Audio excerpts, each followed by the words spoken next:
दोस्तों, आज हम एक्सप्लेन करने वाले हैं हाल ही में आई एक कमाल की मूवी जिसका नाम है क्रू, जिसमें कृति सैनन, करीना कपूर और तब्बू लीड रोल में है। और ये मूवी आपको जरूर पसंद आएगी। इसी बात पर वीडियो को भी लाइक कर दीजिए। हम चलिए कहानी शुरू करते हैं। तो मूवी की शुरुआत में हमें एयरपोर्ट का सीन दिखाते हैं, जहाँ पर कस्टम ऑफिसर 3 एयर होस्टेस को अरेस्ट करके अपने साथ ले जाते हैं, जिनके नाम है गीता सेठी, दिव्या राणा और जैस्मीन। तब हमें दिव्या राणा अपनी स्टोरी बताती है कि वो एयर होस्टेस कैसे बनी। असल में दिव्या एक टॉपर लड़की थी जो कि एक ननेरी नाम की जगह पर रहती थी। वहाँ पर एक एयरपोर्ट तो था, पर कभी वहाँ पर कोई प्लेन लैंड नहीं करा। तो वहीं से दिव्या का सपना था कि वो एक पायलट बने और प्लेन यहाँ पर लैंड करे। दिव्या ने पायलट बनने के लिए काफी मेहनत भी करी और उसके घर वालों को लगता था कि वो तो पायलट बन ही जाएगी, इसलिए उसकी पढ़ाई के लिए उन्होंने लोन तक ले लिया। पर किस्मत के चलते वो पायलट नहीं बन पाई। अब दिव्या की हिम्मत नहीं थी कि वो अपने घर वालों से सच बता पाए कि वो पायलट नहीं बन पाई है, इसलिए वो एयर होस्टेस ही बन गई। लेकिन दिव्या के घर वालों को लगता है कि उनकी बेटी पायलट बन चुकी है और दिव्या अब धीरे धीरे करके अपनी पढ़ाई का लोन उतार रही है। फिर इसके बाद हमें गीता सेठी की कहानी बताते हैं कि गीता और उसके हस्बैंड काफी रिच फैमिली से थे, जिनका सेठी किचन का एक अच्छा खासा बिजनेस था। पर सेठी भाइयों की लड़ाई के चलते गीता की फाइनेंशियल कंडीशन खराब हो गई और उसे घर चलाने के लिए एयर होस्टेस की जॉब करनी पड़ी, जो कि उसे काफी आसानी से मिल भी गई क्योंकि गीता मिस करनाल रह चुकी थी। यह गीता मिस्टर सेठी से कहती है कि जैसे मेरा पीएफ एयरलाइंस वाले दे देंगे, मैं जॉब छोड़ दूंगी और हम दोनों अपना गोवा में रेस्टोरेंट खोलेंगे। फिर हम जैस्मिन की स्टोरी देखते हैं, जहाँ जैस्मिन के मम्मी पापा के डिवोर्स होने के बाद जैस्मिन अपने नाना के साथ ही रहती थी, जो कि उसका पूरा ख्याल रखते थे। धीरे धीरे जैस्मिन बड़ी हुई तो उसने देखा कि उनके पास इतने ज्यादा पैसे नहीं है और जैस्मिन को पैसों से बहुत लगाव था, इसलिए उसने बिजनेस करने की सोची, लेकिन उसमें भी बुरी तरह फेल रही। इसके बाद उसे किसी ने एयर होस्टेस बनने के बारे में बताया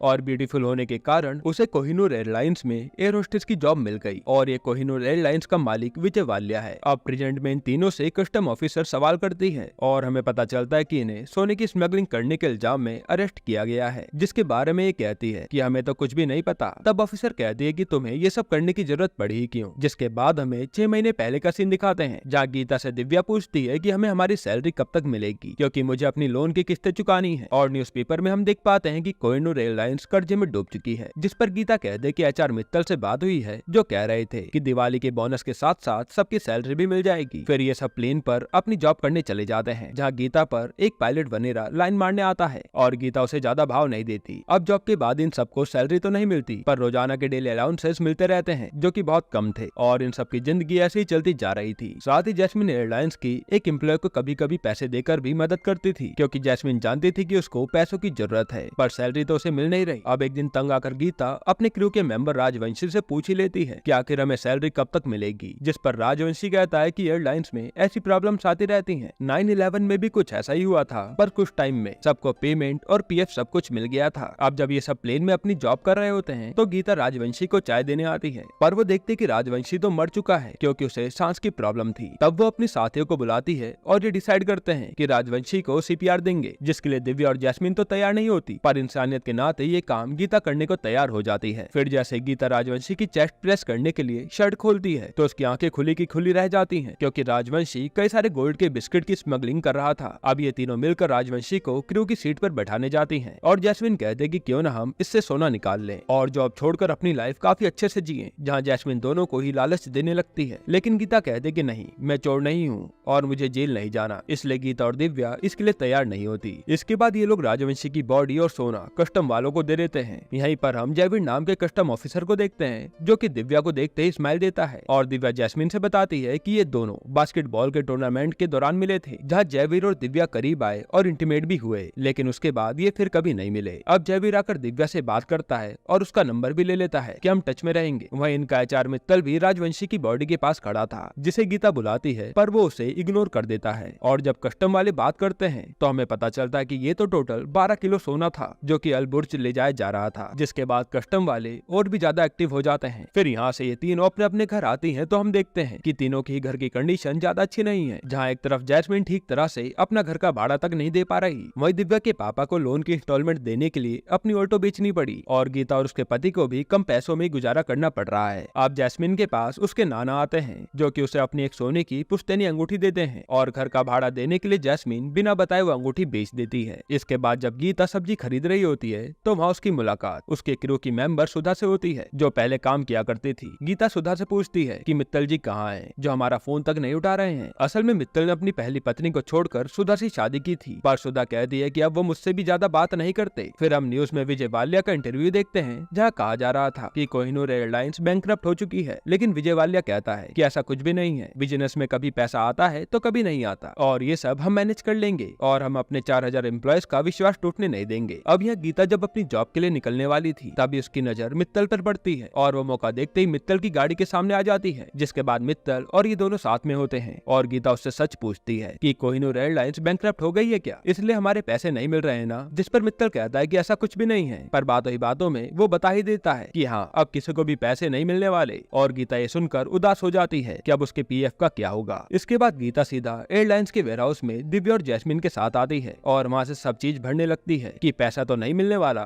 कम से कम यहाँ की चीजें ही अपने साथ ले जा लूं। तब जैस्मिन उससे इसका कारण पूछती है और सच्चाई जानने के बाद इन दोनों के भी होश उड़ जाते हैं, जिस पर जैस्मिन कहती है कि तुम्हारे कारण ही वो सोना हाथ से निकल गया और दिव्या भी इसके लिए सॉरी कहती है कि हाँ हमें सोना रख लेना चाहिए था। फिर गीता कहती है कि राजवंशी काम किसके लिए कर रहा था, काश हमें पता चल पाता। तब जैस्मिन कहते है कि अभी पता चल जाएगा और यहाँ रिवील होता है कि जैस्मिन ने राजवंशी का फोन अपने पास ही रख लिया था। अब ये लोग राजवंशी के फोन से उस नंबर पर कॉल लगाते हैं जिस पर राजवंशी बार बार बात करता था और उस साइड से फोन मित्तल उठाता है, यानी इन सबके पीछे मित्तल का हाथ है। फिर ये तीनों मित्तल से जाकर मिलते हैं और उसे ब्लैकमेल करने लगते हैं कि हम भी सोना एक्सपोर्ट करेंगे, हमें भी पैसा कमाना है। तब जाकर मित्तल उन्हें एक कार्ड देता है किस पर एक एड्रेस लिखा है, वहीं पर आकर मिलना मुझसे। अगले दिन ही तीनों मित्तल के बताए हुए एड्रेस पर पहुंच जाते हैं और वहाँ मित्तल इन्हें सोने के बिस्किट देता है कि अब इन्हें अलबुर्ज पहुंचाने की जिम्मेदारी तुम्हारी है और वहाँ पहुंचकर गेट नंबर 2 से निकलना क्योंकि वहाँ मेरी सेटिंग है। साथ ही मित्तल इन्हें वार्न भी करता है कि ये लेकर भाग मत जाना क्योंकि मेरे पास तीनों की पूरी कुंडली है और हाँ राजवंशी का मामला अभी भी गर्म है, इसलिए कुछ और तरीका सोचना इसे बाहर ले जाने का। अब ये तीनों घर पर बैठकर सोना बाहर कैसे ले जाएं इसी के बारे में सोच रही थी। तब दिव्या पूछती है कि लोग विदेश से सोना इंडिया लेकर आते हैं पर यहाँ तो उल्टा ही हो रहा है, ऐसा क्यों? जिस पर जैस्मिन कहते कि तुम आम खाओ, गुठलियां मत गिनो और ये फालतू के सवाल मत पूछा करो। अब इन्हें कुछ भी समझ नहीं आता कि ये सोना कहाँ रख कर ले जाएं। और फिर जैसे गीता चॉकलेट खाती है तो उसे एक आइडिया आता है, जिसके बाद ये तीनों सोना लेकर सोनार के पास चले जाते हैं और उससे सोना पिघलवा कर चॉकलेट बॉल की शेप में बनवा लेते हैं, जिस पर बाद में ये लोग कैंडी का ही पानी चढ़ा देते हैं और इस तरीके से ये लोग अपनी पहली स्मगलिंग को डर डर के अंजाम देते हैं, जिसके लिए इन्हें खूब सारे पैसे भी मिलते हैं। अब धीरे धीरे ये लोग इसी तरीके से हर रोज सोना बाहर पहुंचाने लगते हैं और खूब पैसा भी कमाते हैं, जिससे तीनों की जिंदगी सही होती जा रही थी। जहाँ जैस्मिन अपने नाना की अंगूठी वापस खरीद लेती है और गीता को अपना रेस्टोरेंट खोलने का सपना साकार होता नजर आ रहा था और ये लोग इन पैसों से खूब एंजॉय भी करते हैं और जो मन में आता है वही खरीदते रहते हैं। साथ ही जैस्मिन कुछ पैसे उस एम्प्लॉय को भी देती है ताकि उसकी थोड़ी मदद हो पाए। अब एक दिन इन तीनों की इतना खुश होकर काम करता देख क्रू की एक लड़की को शक होता है कि सैलरी न मिलने के बाद भी ये लोग इतना खुश क्यों हैं, पर वो इन्हें कुछ भी कहती नहीं। फिर एक दिन जब ये लोग अपनी फ्लाइट के लिए जा रहे होते हैं तब इन्हें कस्टम ऑफिसर रोक लेती है और इनके सामान की तलाशी लेने लगती है। अब जैसे वो ऑफिसर उस चॉकलेट वाले बॉक्स को उठाती है तभी वहाँ जैस्मिन को जयवीर दिखता है और वो दिव्या का नाम लेकर उसे वहाँ पर बुला लेती है, जिसके बाद जयवीर उस ऑफिसर से कहकर उन्हें जाने देता है और यहाँ पर आज ये बाल बाल बचे थे। अब जॉब के बाद ये लोग जब घर जा रहे होते हैं तब जैस्मिन दिव्या को जयवीर के नाम से छेड़ती है कि अब तो दोनों क्लोज आ गए हैं और फिर वो मौका देखते दिव्या के फोन से जयवीर को मैसेज कर देती है डिनर के लिए और तीनों को इतना खुश देखकर उनके साथ वाली मेंबर को थोड़ी जलन हो रही थी। अब रात को दिव्या जयवीर के साथ डिनर करने आती है जहाँ पर ये दोनों क्लोज आ जाते हैं, पर दिव्या कहते कि आज नहीं फिर कभी करेंगे। इसके अगले दिन जब ये लोग फ्लाइट पर होते हैं तो इन्हें आज का अलाउंस मिलता है, जिसे देखकर वही क्रू मेंबर कहती है इतने पैसों से तो मैं अपने बच्चे को भी अच्छे स्कूल में नहीं पढ़ा पाऊंगी और वो अपना हाल बताकर रोने लगती है, जिसे देखकर दिव्या और गीता को दया तो आती है पर वो कुछ कहती नहीं क्योंकि अगर वो इन्हें सच बता देंगे तो ये बात हर तरफ फैल जाएगी कि कंपनी बैंकरप्ट हो चुकी है और फिर इनका गोल्ड बाहर ले जाना नामुमकिन हो जाएगा। फिर कहानी प्रेजेंट में आती है जहाँ कस्टम ऑफिसर बार बार सोने के बारे में पूछे जा रही थी कि बुड्ढे के मरने के बाद सोना बार बार अलबुर्ज में स्मगल किया गया है और मुझे उसमें तुम्हारा हाथ लग रहा है, पर ये तीनों साफ साफ मना कर देती हैं। जिसके बाद वो ऑफिसर उनकी फोन चेक करती है और जैस्मिन के फोन में उसे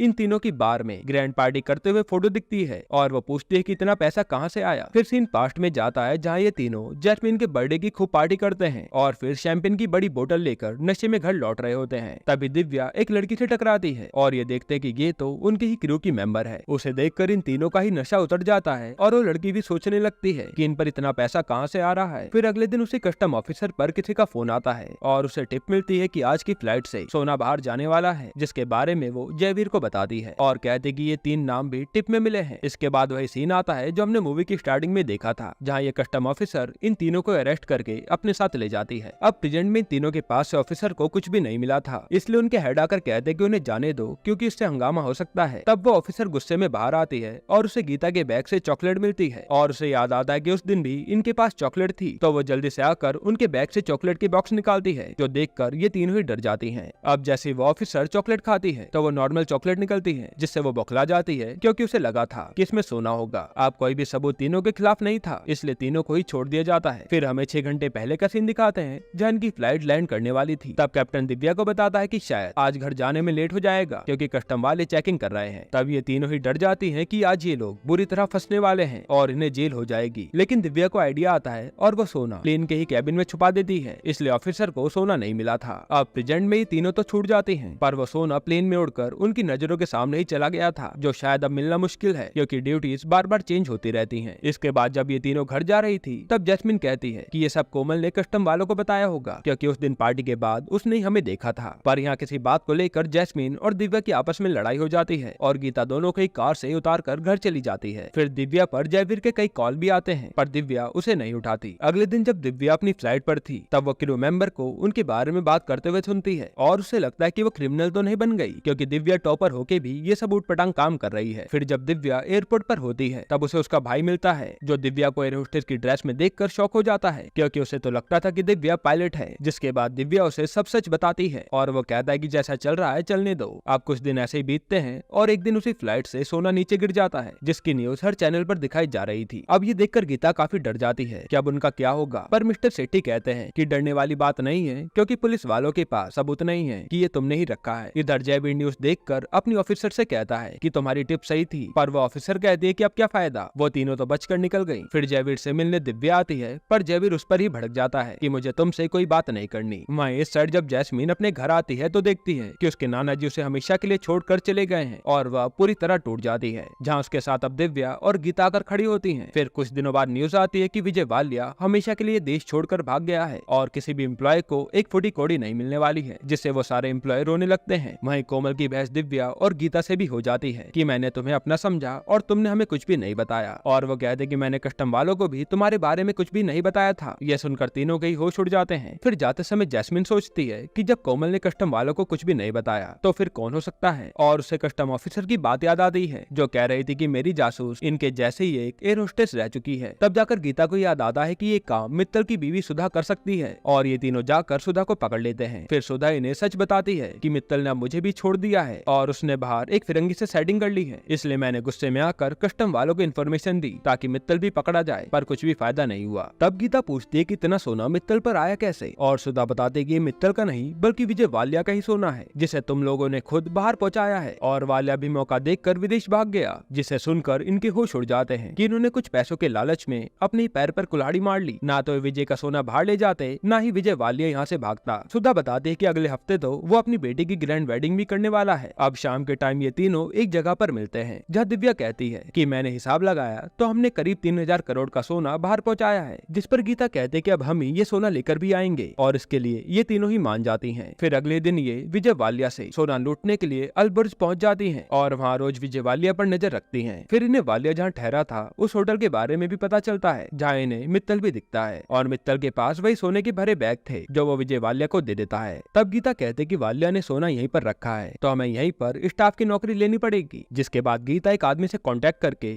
उसे पैसा खिलाकर यह स्टाफ में भर्ती हो जाती है। फिर ये तीनों आगे की प्लानिंग करते हैं कि ये सोना निकाल कर कैसे लाएंगे, लेकिन यहाँ ये प्रॉब्लम थी कि पूरे होटल में कैमरे ही कैमरे लगे थे। तब दिव्या सीधा अपने भाई को कॉल करती है जो कि हैकिंग में एक्सपर्ट है, और वो कैमरा हैक करने के लिए मान जाता है, लेकिन इसके लिए सर्वर की इन्फॉर्मेशन दिव्या को अपने भाई तक पहुंचानी थी, जिसे स्टाफ बनकर दिव्या हासिल भी कर लेती है और उसका भाई हैक करने के काम में लग जाता है। इसके बाद गीता को एक लेडी से पता चलता है कि इस होटल के रूम का पासवर्ड और कार्ड सिर्फ रूम ओनर के पास ही होता है और हम लोग बिना उनके कार्ड के गेट नहीं खोल सकते, यानी कि अब इन्हें वालिया के रूम में जाने के लिए उसका कार्ड भी निकालना होगा। तब जैस्मिन इन्हें कहती है कि मुझे वालिया के साथ 2 मिनट भी मिल जाए तो मैं उसका कार्ड चुरा लूंगी, पर वो मुझे अपने पास भी भटकने नहीं देगा। लेकिन यहाँ उसके पास एक और आइडिया था, जिसके अगले दिन ये लोग सीधा मित्तल से मिलने चले जाते हैं और यहाँ वो मित्तल को भड़काने लगते हैं कि मेहनत तुम्हारी थी लेकिन सारा सोना वालिया ले गया, और वो मित्तल को 7% कमीशन का लालच देकर वालिया से कार्ड को लेने के लिए कहते हैं। तब मित्तल भी मान जाता है। अब रात को वालिया की बेटी की पार्टी होती है जहाँ गीता और दिव्या स्टाफ बनी हुई थी और जैस्मिन एक आदमी से दोस्ती करके पार्टी में आ जाती है। फिर यहाँ ये लोग कैसे भी करके वालिया से उसका कार्ड ले लेते हैं। वहाँ इधर दिव्या भी अपने भाई की मदद से होटल के सारे कैमरे खराब करवा देती है और फिर ये तीनों ही वालिया के रूम में पहुंचते हैं। फिर जैसे ही तीनों सामने रखे सूटकेस को खोलते हैं तो इनके होश उड़ जाते हैं क्योंकि तीनों ही बैग खाली थे और इनका पूरा प्लान फेल हो गया। तभी वहाँ पर वाल्या की बेटी आ जाती है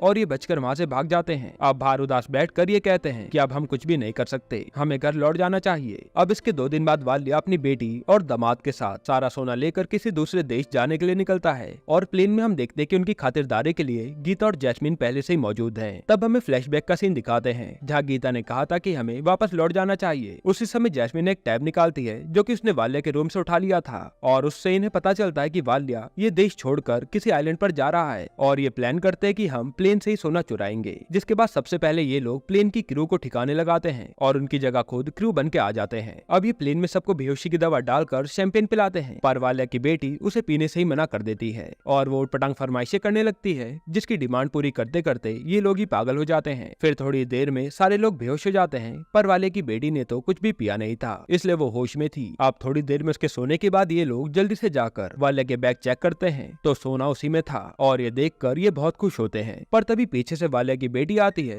और वो अपने पापा को जगाने लगती है पर दवाई के कारण शोर मचाने के बाद भी कोई जागता नहीं और ये वाले की बेटी को बांध देते हैं। फिर जैस्मिन और गीता उन बैग को बंद करके ले जाने की तैयारी करते हैं और यहाँ वाले की बेटी किसी तरह से प्लेन उड़ाने वाले कैप्टन को कांटेक्ट करती है और हमें पता चलता है कि प्लेन उड़ाने वाला कोई और नहीं बल्कि दिव्या ही है। फिर हमें फ्लैशबैक दिखाते हैं जहाँ इन्हें पता चला था कि वाल्या के प्लेन का पायलट वही आदमी है जो कि गीता पर लाइन मारता है, इसलिए गीता उससे मिलने गई और उसे बेहोश करके बंद कराई। फिर उसकी जगह दिव्या ने ले ली। अब प्रेजेंट में जब प्लेन को लैंड करने की बारी आती है तो दिव्या काफी ज्यादा डरी हुई थी क्योंकि उसे प्लेन तो उड़ाना आता था पर लैंड करना नहीं आता था, इसलिए वो गीता के कहने पर प्लेन लैंड करने के लिए किताब पढ़ती है। फिर वो रनवे देखकर प्लेन को बड़ी मुश्किल से लैंड करती है और यहाँ दिव्या को पता चलता है कि ये तो उसी का गांव है और यह दिव्या को पता चलता है कि ये तो उसी के गांव का रनवे है जहाँ वो कभी प्लेन उड़ाना चाहती थी। इसके बाद ये तीनों वो सोना लेकर वहाँ से चली जाती हैं और वाले तीनों को ही देखता रह जाता है पर कुछ कर नहीं पाता। फिर थोड़ी देर में वहाँ पर पुलिस और कस्टम वाले आ जाते हैं जो कि वाल्या को अरेस्ट कर लेते हैं और सोना भी जब्त कर लेते हैं क्योंकि इन तीनों ने पहले ही जयवीर से डील कर ली थी। इसके बाद हम देखते हैं कि इन तीनों ने वाल्या के बैग से पहले ही सोना निकाल लिया था जिसको वह क्रू मेंबर्स में बांट देते हैं और मित्तल को भी उसका हिस्सा मिल जाता है जो कि सुधा के पास लौट आता है और फिर जयवीर और दिव्या की भी लव स्टोरी शुरू होती है जिसके बाद ये मूवी यहीं पर एंड होती है। दोस्तों आपको ये मूवी कैसी लगी हमें कमेंट में जरूर बताइएगा और अगला एक्सप्लेनेशन आप कौन सी मूवी पर देखना चाहते हैं वो भी कमेंट कीजिएगा। बाकी अगर आपको हाल ही में आई एक कमाल की मूवी देखनी है तो आप ये वीडियो देख लीजिए।